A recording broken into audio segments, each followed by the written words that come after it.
Star Trek: The Official Starships Collection Review. Yes, I'm a little bit behind because well, I've been busy. I've been busy working. I've been doing a few auto assembly videos because 2 weeks. 2 weeks. Can't wait.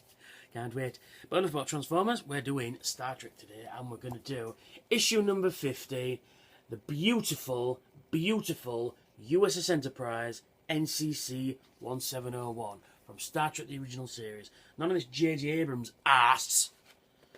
Anyway, we'll get into it. Specifications: USS Enterprise. Registry: NCC-1701. No bloody A, B, C, D, or E. Class: Constitution. Launch: 2245. Length: 289 meters. Dex: 23. Crew: 203, 2254, and 430, 2264. So the crew are almost doubled. Well, more than doubled in 10 years. Weaponry: phasers and photon torpedoes. Captains: April, Pike, Kirk, prior to 2269. And then we've got beautiful CG render of the ship herself there. She's beautiful. It's the same one from the front cover, but that's no bad thing, because it's a beautiful, beautiful, beautiful view. The USS Enterprise was a multi-purpose vessel that was designed for space exploration, colony support, and military defence. Its crew included everything from soldiers to botanists. Many of the Enterprise missions took place on planets such as Sigma, Iosha 2, that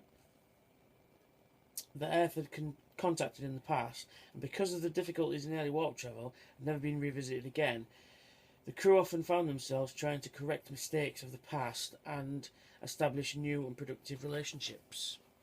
Then we've got some various images of the some of the rooms. We've got a sick bay with Dr. McCoy, we've got Captain Pike there, we've got transporter room, we've got the engineering, we've got the bridge as it's seen in the cage, and then we've got the bridge as it's seen in the series. We've got where no one has gone before from the remastered version, and then we've got Sulu at the helm, which is pretty cool.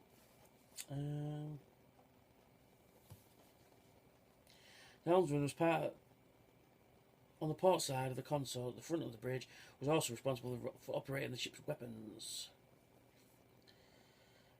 James T. Kirk, the most famous captain of the Enterprise, probably Starfleet history, I think, assumed command in 2264 and led the ship on a historic 5-year mission of exploration.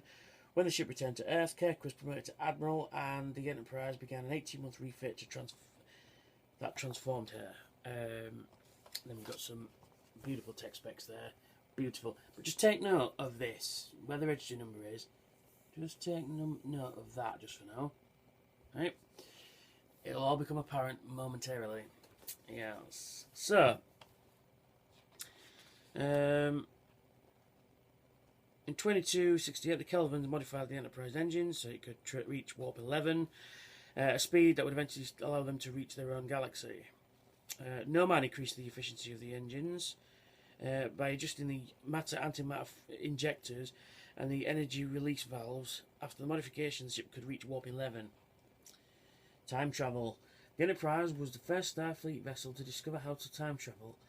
When Spock and Mr. Scott initiated a cold start of the warp engines, the ship made several trips into the past. During Kirk's 5-year mission, the Enterprise was in the front line of the conflict with the Klingons. It was nearly involved with the beginning of a war during the encounter at Organia, and it was involved with diplomatic incidents near Sherman's Planet and Capella 4 and Neural.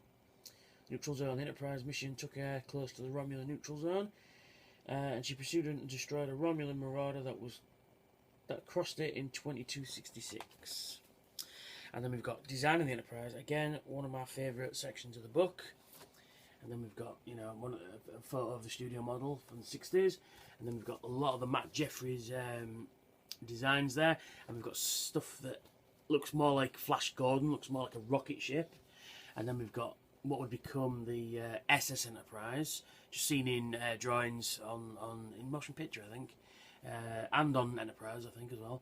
There you go. So it's got an angular warp nacelles and stuff like that. Then it's sort of very different, very radical designs. It looks more like a Klingon ship, that one. With a bit of Romulan in there as well. So you can see they were going for just sort of radical designs. And then, again, looking more like rocket ships. And then you can see kind of things happening here. You know what I mean? You've got the saucer section there, then you've got a nacelle up there, then you've got the front of the ship there, which is more like a rocket ship again. And then you've got this weird contraption, like part warbed, and then you've got what looks to be like a Daedalus class ship, and then there is a Daedalus class ship, and then it's all coming together. I wonder if we're gonna get the Daedalus as a model. That'd be quite cool. And then you can see here you can see it more coming together. But the nacelles connected to the saucer. It kind of looks like a steam runner class. And then you've got what looks to be like the Kelvin, and then you can see it kind of coming together then almost. But the nacelles are on the saucer rather than on the star drive. And then here we've got an almost final design of the Enterprise there. But just look at, I think they were testing different colours we're going to go for there as well. So yeah, it's getting there. And of course, making the Enterprise, and of course it was originally it was a studio model. I think originally they only could afford several shots of the ship, sort of like the famous entering orbit shot, the sort of several passes by camera, the one where it goes like that, and I think that's your lot really. And it was stock footage in every episode. I don't think there was a new shot of the Enterprise filmed from the first episode to the last one. But yeah, you can see here we've got the original sort of studio model, then we've got the image of it from the series, varying phases. Then we've got TOSR. Now I'll get onto TOSR now. Basically, it stands for the original series remastered. And what they did was they went back when they're transferring it to DVD and Blu-ray. What they did was they really went to town with it. They analysed every frame. They got rid of all the scratches and little blemishes in the series, and back to the original negatives as well. And like I said, they got rid of all the scratches, all the blemishes, all the imperfections in the actual in the negatives. And then they did that with the ships, and they realised that it kind of looks a bit shit, basically. And compared to what the live action stuff was, the actors and stuff like that, because it looks on 1080p looked amazing. And what they did was they CG'd all the ships, and instead of making it doing battle rolls and like Battlestar Galactica, like snap zooms and all that stuff, kept it as the original series, and look, fan-fucking-tastic. It looks amazing. I really do enjoy it. And if you've not seen it, my advice, go buy it on Blu-ray. It's amazing to look at. It looks like they made it this year. It really does. It looks amazing. Sorry, I'm waxing lyrical there. And then we've got the on-screen section. The first appearance is the Man Trap. I'll get about that. I'll talk about that in a minute. Last appearance, Turnabout Intruder. Actually, that's not correct. I think the last appearance of that particular ship, it made an appearance on Deep Space Nine in Trouble with Tribbles, which was a brand new studio-built model built by Greg Ginn. And then there's a CG one in the last episode of Enterprise. These are the Voyagers. Which the last episode of Enterprise was a bit poor, I must admit. So yeah, and of course it was designed by Matt Jeffries. We've got trivia. Changes were made to the model of the USS Enterprise after both the pilots, because of the huge cost involved, the team couldn't reshoot all of the visual effects, I said that earlier, they had created. As a result, the design of the Enterprise actually changes during the opening titles. It particularly noticeable when you look back at the nacelles. The design changed between the version with the grills and the version with the spheres. Other way of identifying the different models is the addition of a sheriff to the number 1 of the ship's registry. I'll get onto that as well in a minute. First episode that the Enterprise appears in is the Man Trapped, only because it broadcast first. The second pilot, where no one has gone before, was broadcast weeks later, and was clearly set in an earlier time. Yeah, so that should be technically the first episode. The Enterprise first captain, Robert April, only appeared in the animated series. The name April is taken from Roddenberry's notes for the series. Those same notes suggest that the Enterprise might have been called Yorktown, or it had seen in front of Matt Jeffries' concept drawings, the Independence, so we could be sat here going the USS Independence. I think Enterprise sounds better, doesn't it? Then we've got CG render on the back as well. Lovely, lovely, jubbly. And actually magazine this week. Now onto the model. Now, I'm going to have to knock points off because my saucer section, I'm just going to get onto the bad points first, then I'll go on to the good points. My saucer section isn't straight. Can you see?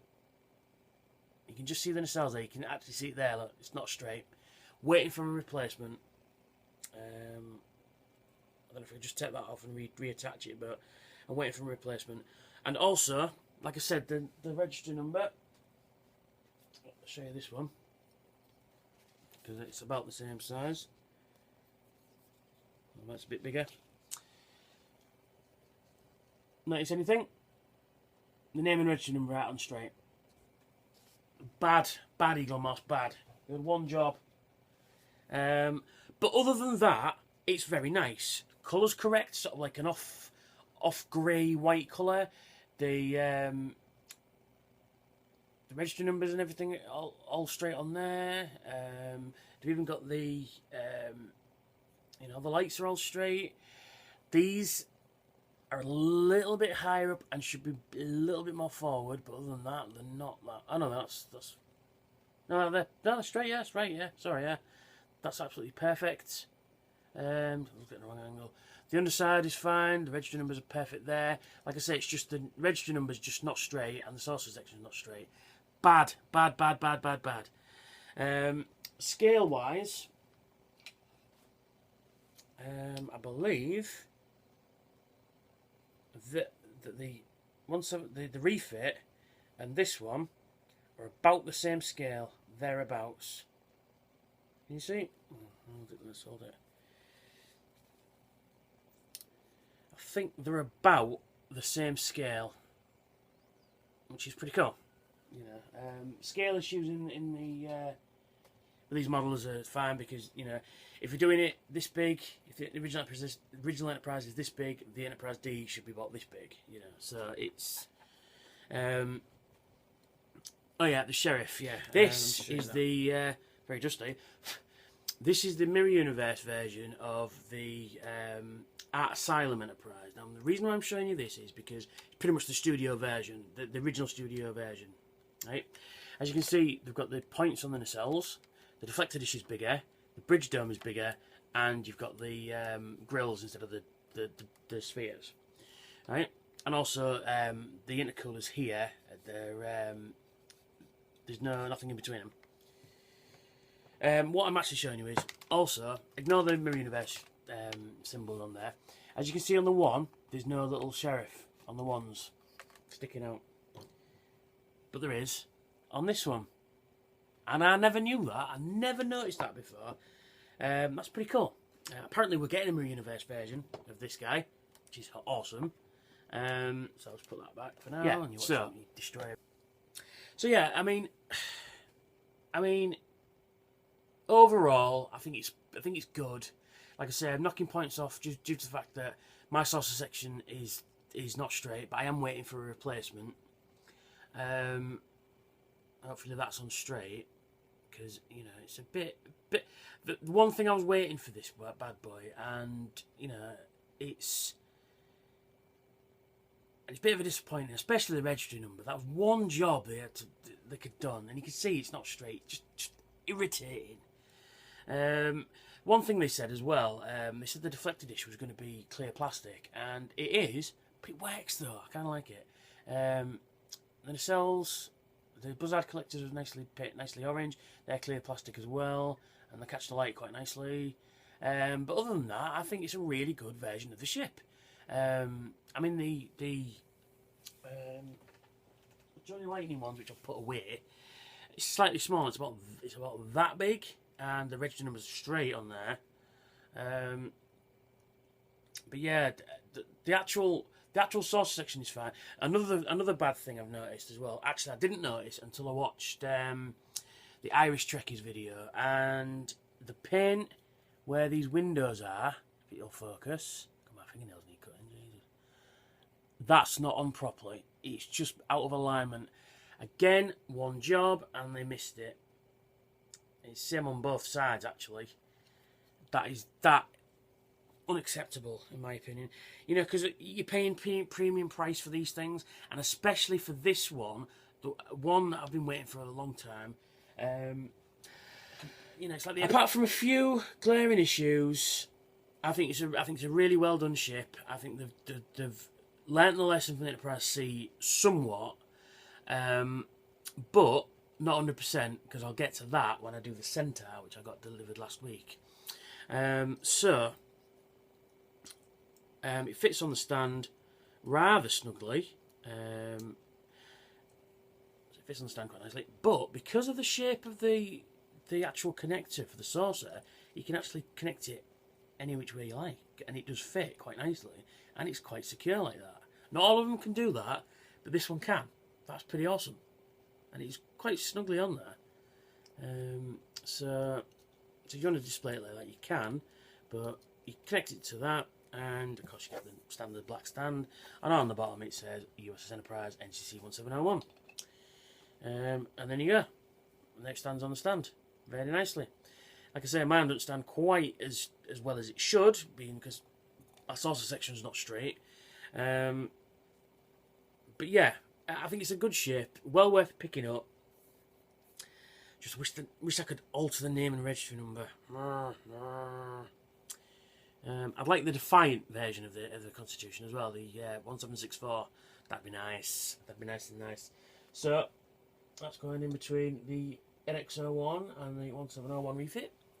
So I'm glad you enjoyed my reviews. It's nice to do a review again, and I will be back very soon with this rather nice bad boy. And I shall catch you next time. Bye for now.